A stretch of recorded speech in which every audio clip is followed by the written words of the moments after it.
kapinoy at meron po tayong buyer ngayon from Muñoz. So siya po yung kukuha ng ako natin ng ating 10 parawakan na mga sisiw. Si sir nga po pala is from Muñoz. Ano pangalan mo, sir? Sir Alan. Alan. So ngayon is bibigyan natin yung kanyang order na 10 parawakan.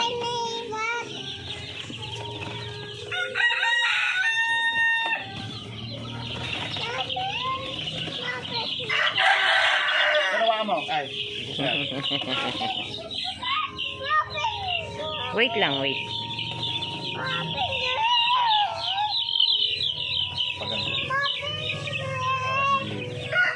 Ah.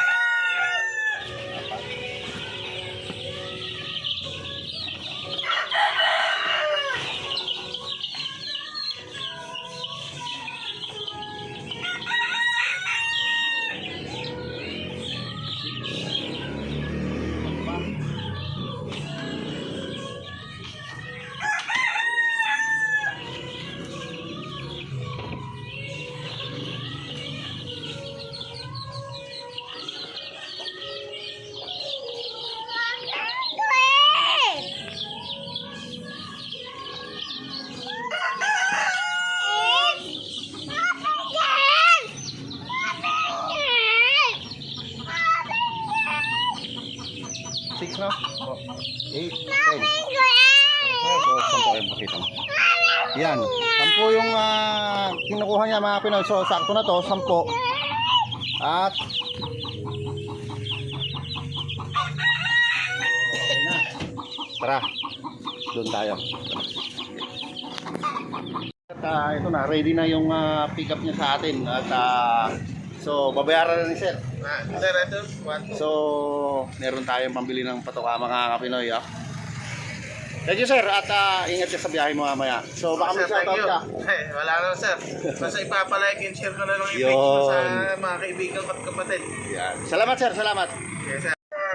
So, yan mga Kapinoy. At meron tayong maagang buyer na nanggaling pa ng Muñoz, Nueva Ecija mga Kapinoy. So kinuha po niya sa atin yung 10 parawakan natin dito na mga sisiw mga Kapinoy. At napaka lulusog ng ating mga binigay dahil sinisigurado po natin mga Kapinoy na wala pong sipon or walang kahit anong sakit yung mga ibibigay natin ng mga sisiw mga Kapinoy para uulit at hindi madadala yung ating mga buyer. So kailangan yung healthy mga Pinoy na ibibigay natin mga sisiw sa kanila. So yan mga Pinoy, konti na lang ngayon natitira. At blessings, napakabilis po ng pera mga Pinoy sa pag-aalaga ng manok. So sisiw pa lang mga Pinoy, pwede na tayo makapagbenta. Week old, month old, RTL and ready to breed. So ganyan po kabilis ang kitaan dito sa pag-aalaga natin ng mga manok mga Kapinoy. So ito po yung mga alaga natin dito is mga parawakan, darag, upgraded native chicken. So yan po ang ating pinagkakakitaan dito mga Pinoy. Noon is hindi ko po ito ginagawang business, so pang consuming lang. So ngayon mga Pinoy, pinagkakakitaan na natin. So matagal na rin po tayo nag-aalaga ng mga manok at kumikita na tayo kahit papaano mga Kapinoy. At dito sa mga kuha natin dito mga Kapinoy, yan, nabawasan na rin. Yan, dahil 6 po yung nakuha doon sa kabilang kulungan. At dito naman po is 4 nabawas dito. So dito medyo marami-rami pa mga Pinoy.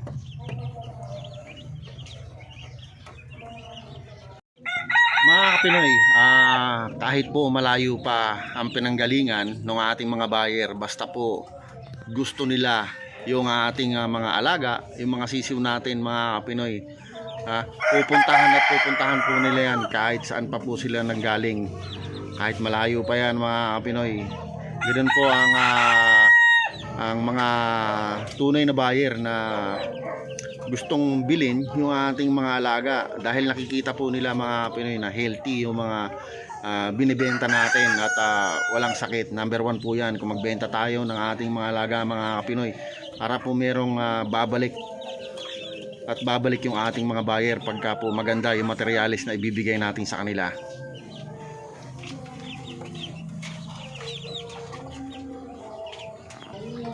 At dito sa aking mga alaga mga Pinoy is ang ating best seller po dito is itong ating mga darag.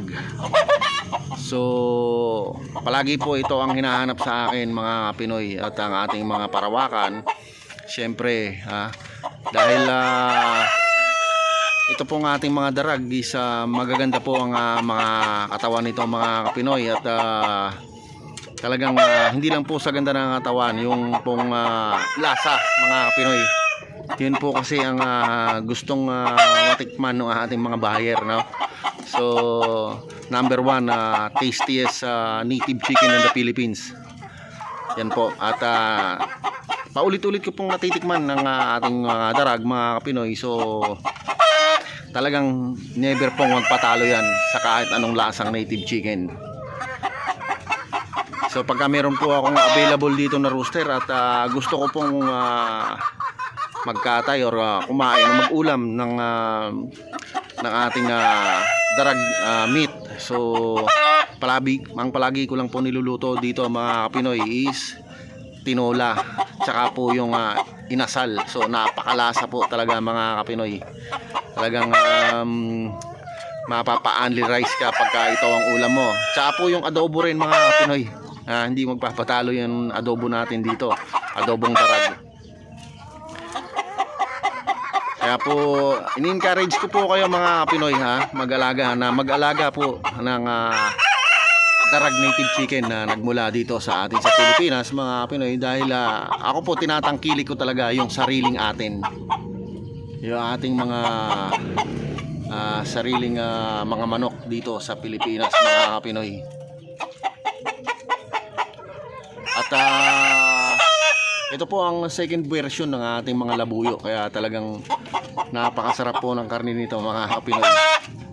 Sana po matikman nyo din, at in-encourage ko po kayo na mag-alaga ng mga ganitong manok.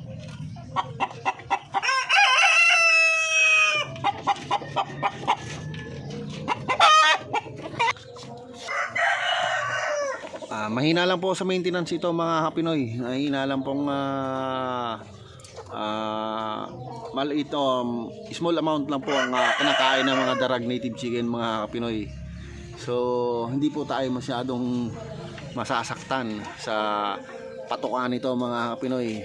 Kahit ipurong feeds pa natin yan araw-araw mga Pinoy is hindi po masyadong masakit sa bulsa. Yan, hindi po katulad ng mga heritage chicken na talagang susuplayan mo ng feeds para po gumanda yung nilang mga pangingitlog. Pag hindi mo sinuplayan ng purong feeds mga Pinoy, mahirapan po tayong makapag-produce na maayos na pangingitlog. So dito po ang ating mga darag, ating mga native chicken mga Pinoy is pwede po tayo magpakain ng gulay at prutas. So kaya din po sumasarap yung karne ng mga darag na ating mga native chicken mga Pinoy, dahil po doon sa pagpapakain natin ng prutas at gulay. So alternate mga Pinoy, sa umaga pwede po yan, kahit 3 times a day, 3 times a week po ang pagpapakain natin ng gulay at prutas. So ako po is nagpapakain tayo ng kangkong dito mga Pinoy, at pagka meron tayong mga available na prutas pinapakain po natin yan, yung mga nanggagaling na saging sa palengke, mga overripe na saging na itatapon na lang ng mga nagtitinda sa palengke. So hinihingi tayo natin yan mga Pinoy, at binibigay naman sa atin ng mga nagtitinda. So malaking benefits po yun para sa ating mga alaga mga Pinoy, na mapakain sila ng mga saging. So natural food po mga Pinoy, walang halong chemical. Yun po yung pinakamaganda na maipakain natin sa kanila. At nagpapakain din tayo mga Pinoy siyempre ng mga feeds para sa magandang pangingitlog ng ating mga alaga. Maganda yung egg production, tapos yung sisiu, mataas na hatching rate. So nagbibigay tayo ng mga vitamins at saka yung feeding program, yung maayos na feeding program na binibigay natin mga Pinoy. Kaya marami tayong nakukuhang sisiu sa kanila dahil po doon sa pamamaraan na ginagawa natin dito sa ating backyard farm mga Pinoy. Yung maayos na pagbibigay ng tubig. Yan, number 1, yung kalinisan mga Pinoy. Mga Pinoy, at hanggang dito na lang muna po ang vlog natin for today. At shout out po sa ating mga silent viewers, sa ating mga OFW, saan man po kayong panig ng mundo mga Kapinoy. Don't forget to subscribe and hit na rin po ang notification bell para palagi po kayong updated sa ating pang mga susunod na video. At ako po ay nag-iwan sa inyo ng mga katagang. Pag may pangarap, magsumikap. Paalam!